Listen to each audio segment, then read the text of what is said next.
Muchinge mashaikirwa nevadikani venyu, hongu ngatichemei tiri pamwe chete neveDrewmas Media. VeDrewmas Media tinogona kuita kuti ndangariro dzehama yenyu dzisapere kubudikidza nekutora mifananidzo, mavideos nemapicture. Tibatei veDrewmas Media kana zvangoitika saizvozvo. Rufu mutongo waMwari, rwakagara rwuripo, hazvina mhaka kuti rwatanga ani. Drewmas Media, taking you to another level. Tiri tose pakuchema ipapo.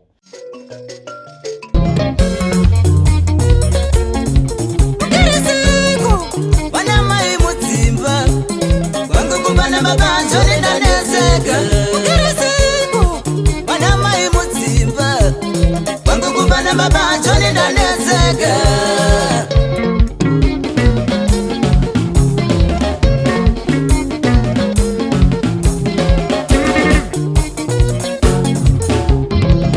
Salibonani muli Zimbabwe, kuhlangana njalo namhla selingelinye ilanga sihlangana phela njalo silokhe sisemurewa kuthiwa UMP. Ngithemba uhlelo lwangemuva laphana limbonile uAndrew ekhuluma lomunye umama wesifazane. Abaningi liyakwanisa kube lingazwisanga ukuthi bekuhamba njani, kodwa luhlelo olutsha esithi lihlezi njani ezindlini, especially for ama single parents. Kungaba ngubaba ogcina yedwa abantwana kumbe ngumama ogcina yedwa abantwana. Siyakwazi ukuthi abaningi sihlangana lama challenges ukuthi uwedwa uyakwanisa ukuzidla ngaphakathi ngoba yabungela umuntu okukhuluma laye ukuthi kuhamba njani. Themba omunye umuntu nxa ulodubo olunjalo uyakwanisa ukuthatha uthi kumbe nguwe wedwa, kodwa hayi sibonile ukuthi indaba le kumele siphumise lani likwanisa ukukhipha okungaphansi kwezinhliziyo zenyu. Elami igama nguThando, intombazana ingeyako Ncube. Makadi mure Zimbabwe kusangana zvekare mune chimwe chirongwa hanzi Mugere sei. Ndofunga vapedzisira kuona chirongwa chakaitwa neshamba angachitaura nemumwe mudzimai angachitsanangura nyaya yake zviri kuitika mumhuri yemukadzi mararamiro ari kuita. Ichirongwa ichi vazhinji vacho ndofunga makunzwisisa kuti chakanangana nemasingle parents, ungava ndibaba kana kuti ndiamai vari kuchengeta vana vavo vega. Tinoziva zvakawanda zvinenge zvichitiremera, dzimweni dzenguva munenge muchifunza kuti muri mega musingazivi kuti aiwa hamusi mega.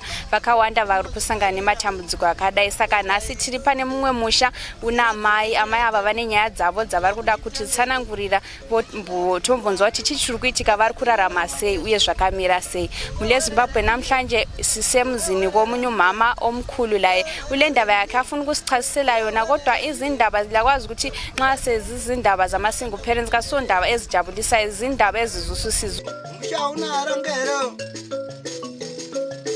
tokumbira kakunemi naye mdzimire maberekana amtina pururuka naye mukanyayo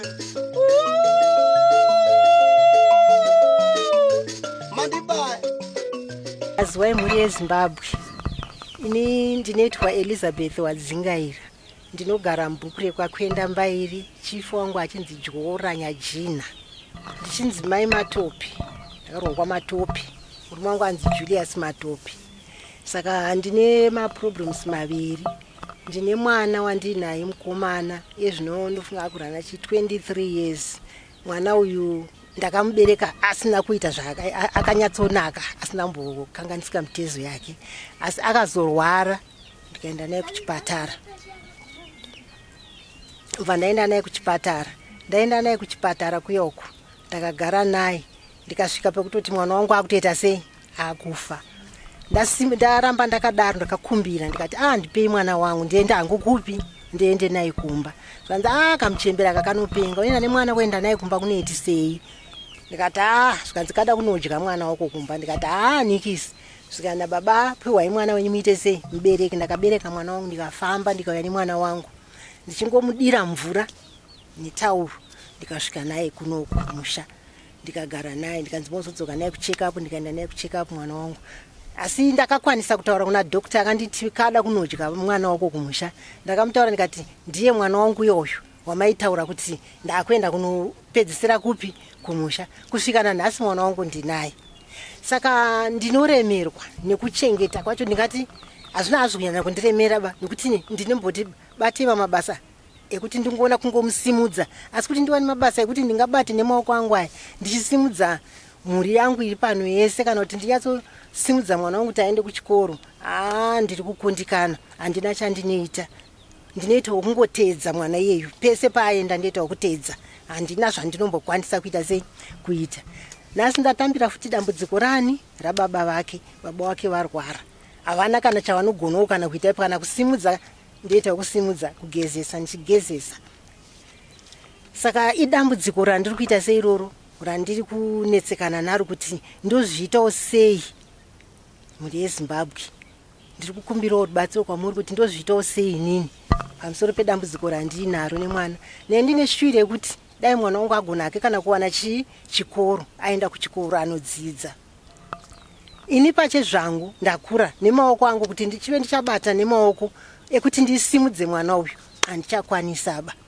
Nedambudziko rababa wavo handini zvikwanise zvese. Ndinovarimira chaiko kuti vadye vachiguta, handichazvikwanisaba. Nekuti uyu anenge achiteedzwa, baba vanenge vaida kuchengetedzwa pamba. Saka handenge ndichine shwiro huru yekuti dai mwana uyu ndabatsirwa zvangu kana kuti aendawo kuchikoro. Baba vacho kana vachibatsirwawo kana ndechekuitawo sei, kana kupfeka kana isipo zvayo vachiitwa sei, ndichivawachira ndiri pano pamba. Ndozvinhu zviri kunyanya kundiremera, kundirwadza. Pandandoda kuziva ndiri kuti kubva zvamaroorana nemurume wenyu makakwanisa kuita vana vangani? Ndakaita naye vana 6. Saka vamwe vana varipi? Vamwe vana mumwe ari pana aenda kugadheni, vamwe vairi vakaroorwa, mumwe akangogarawo zvake musikana, haanawo zvaanoita, anongohoda utuntu wake achiitawo sei, achitengesa kuti azviraramisi. Uyu mumwe mukomana anongoitawo futi self job yake, anongonhonga tunhu achiita sei, asi kuti unyatsoona kuti zveshuwa mwana ari kushanda, hapana chinowanika. Asi kuona kwenyu kungori matambudziko anosanganikwa nawo nevanhu here, kana kuti parogona kunge paine chivanhu chiripo? Zvechivanhu ndichiona pachivanhu apa, ndakambofamba hehe chivanhu ndikachinzwa zvangu, ndikamboendawo mumapostori, ndikamboendawo mun'anga, asi ndakaona hapana chakaita sei chakachinja. Chakangondichinjira mwana uyu akadzokera kuita ucheche kaviri. Ndakatanga kumuchinjika futi pai, munhu zvakamutanga kutofamba, mwana uyu atoti Saka kuti ndichiwana chimwe akati garei pamakumbo, ndikamutanga mugadzika zvatinokuita kacheche kaititanga kukadzidzisa, ndozvakadzokorora mwana uyu kuita kaviri. Zvapera izvozvo ndakazoona asimuka, ndoona akufamba, bva zvaperera ipapo. Kana kutaura waaitaura, bva zvapera. Haagoni kana kutaura, kana kubvisa bhurugwa kuti aende kutoireti, kana kuti atore chekudya adye, haagoni. Zvese zvinobva mumaoko mangu. Saka ndati handikwanise kana ndiwe ndingabatawo rimwe basa ndiri pakuchengetedza upenyu hwekuti mwana uyu aramba aripo. Ndikashayiwa kuita keya naye, hapana chinofamba kwaari. Asi kuri kunzi rubatsiro rwawanika, ndezvipi zvamanga muchida kubatsirwa nazvo? Inini pari zvino ndakura, saka kukura kwandaita uku handirambe ndakadai. Pamwe inini ndichatanga kuita sei, kufa. Mwana wangu osara, akasara haana muchengeta achamuchengeta. Kuti nditi mwana achazotorawo achimuchengeta mwana mumwe wake, hazvikwanisike. Nokuti uyu agere kwake, uyu agere ari kwake, nhasi baba wacho vari kuzvirwarira, handizivi zvichandiitirwa chii Mwari. Pamwe ini ndini ndichabva ndatanga kuita sei, kufa. Mwana wangu anorarama iroro, hapachisina. Saka ndini ndichingokurudzira ipapo kuti aenda yamurwawo zvangu papi ipapo, pekuti ini ndakura handichisina chandichakwanisa, kana paine vanokwanisawo kuti vangatora chimuita sei, vachindiyamurirawo mwana wangu achimudzidzisa. Pakudya apa muri kuzvifambisa sei? Muri kuwana kupi chikafu? Ndimi muri kurima here, zviri kufamba sei? Pakudya ndinongodaro, ndinongopotawo ndichiti ndikakwanisa kamukana, ndikamuka zviye zvakarara kudai, ndoenda ndotimba-timbawo padiki ndoita sei, ndodyarawo. Pamwe ndawanawo kana katsaga, pamwe ndawanawo handiitawo seiwo, handibatsira handipawo. Ndosimudza mhuri yangu iri pano. Alright, mataura kuti mwana akazvarwa ari normal, ari right. Kuchipatara vaiti chii chirwere? Cerebral malaria. Taizoti zvawada kunodya mwana wavo, aitori dhokita wapachipatara ipapo? Aiva ari dhokita pachipatara here, handinyatsozivawo sevanhu vakanga vangopfeka mainifomu nangu kuti ndi dhokita wepapiwo waipapo. nekuti vatakaitirana nharo yari kuti wewo satakure mwana kuenda naye kupi kumba. Ini ndikati kwete mwana wangu ndienda naye kupi kumba, nezvaave zvacho handizowana chinozondibatsira kana paine zvine zvinge zvandiipira. Ndimabudira ndikaita, asi ndakazodzoka ndikati akumanesi angati kuti andadzoka naye mukomana wangu ndiyeyo, ava kutofara naye, hanzi agoguma akagona kuchengeta mwana. Svikana nhasi mwana wangu ndinaye, anorarama neupenyu hwemapiritsi paari ipapa. Zvekare kuna baba, dambudziko ravo rakatanga rini, zvaita sei vakura zvakadini?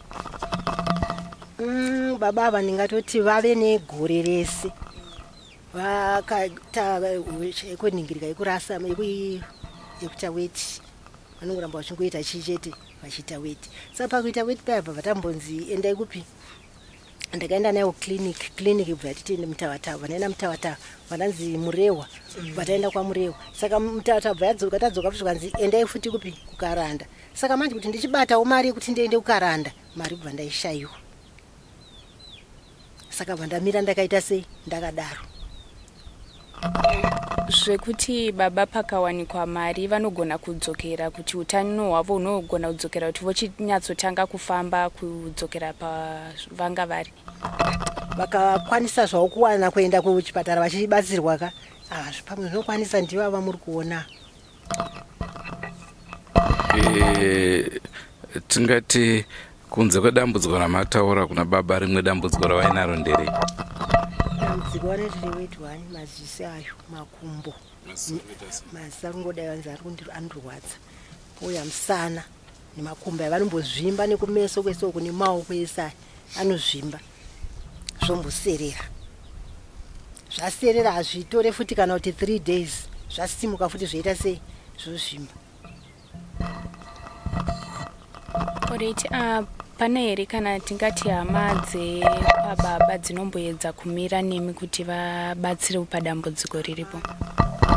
Asi vari vanhu vacho vashoma. Vana wando vanotombobatsirawo kana akaonawo kamari wotengawo mapiritsi. Mapiritsi ayo unokuziva kuti iwo mupiritsi rakutenga uchiziva kuti rinononyaradza here chirwere ichocho. Saka kutenga kuti pamwe zvingaitawo seiwo zvinganyarare. Saka zvinondivava kana kufamba havachafamba, kana kuita sei papa kugara ndiko kwese ipo payapo. Alright, asi pane vamwe vana vamataura vese vane utano hwavo hwakanaka, avo chete ndiyani dambudziko chete? LeZimbabwe Nthemba uhlelo akade silalo namhlanje liluzwile limbonile umama lo uthi yena uhlezi emuzini, iproblem ahlangana layo ngeyokuthi lo mntwana wakhe ogugekileyo, umntwana lo kuthiwa ule 23 years kodwa akakwanisi ukukhipha loni brugwa i-trousers, kakwanisi ukwenza lutho, ngumuntu othwalwa njengomntwana omncane. Kuthiwa lokhu kuqale esemncane, kuthiwa uzelwe engumuntu ongani ungcono, kodwa udubo lolu lwabuya esesengumntwana omncane, njalo nje sephila enjalo sele 23 years. Ngapha at the same time ubaba uNthemba limbonile ukhulu ohlezi lapha le kasakwanisi, uhlala ehlezi, kakwanisi ukusukuma, kakwanisi ukuhamba.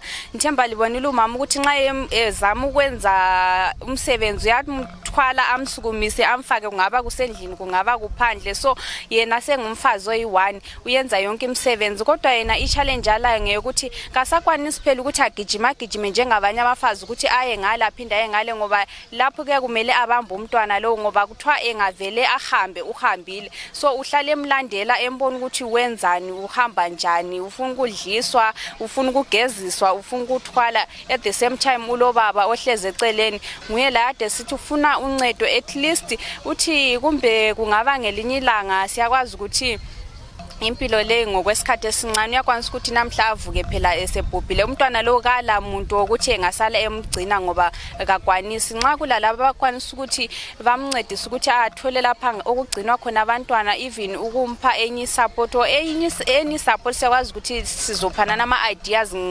ngohlelo lolu ukuthi kwenzwe njani, ufuna uncedo olunjani. Njalo nje ubaba bathi esibhedlela waswela imali yokuthi baqhubeke phambili bemuyelapha, so yikho ehlezi. Nxa kungenzakala ukuthi engazuza imali yokuthi ubaba alaphe umntwana laye azuze enye support kumbe ukuncediswa, iluduba ahlangana layo ngumuntu oyi1 lingakhangela nge-age yakhe bekhala ukuthi mina sengiguga lami sengikhulile so into ayenza ukuphila kwakhe ngokuthi uyakwanisa phela ukuthi avuke bese salele ikhwakwanisa ukuyenza imisebenzi yakhe 1 or 2 3 ebevuka vele setshona ebelusile so Mulezimbabwe yiludubo ahlangana lalo sesicela kini ukuthi okwanisayo ukwelula isandla lincede khonapho Mulezimbabwe ndofunga mangozvinzwira nawe yathinayo amai ndofunga maona kuti vagogo vakhura dambudziko iri mwana rakatanga achiri mudiki izvezvi ane 23 years haasi kugona kubvisa kana bhurugwa kana kuenda kutoilet kana kuita sekudya anotobatsirwa kunzi adye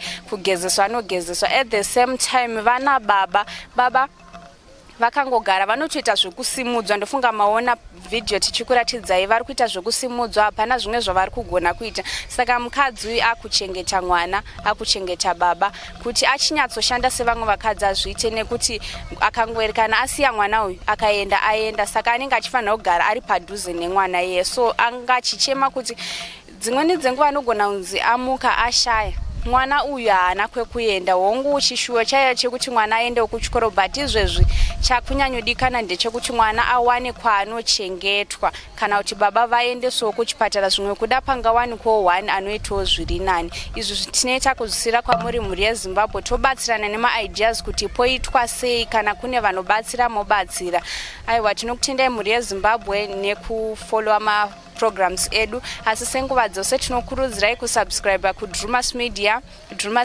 taking you to another level kubva kwandiri Tando Class. Goodbye my friends, goodbye my friends, wakamboonana tichazoonana nerimwe zuva hama dzangu. Goodbye my friends, goodbye my friends, wakamboonana tichazoonana nerimwe zuva hama dzangu. Ini ndokwenda kubasa kwangu, iwe makiwe mkaranga,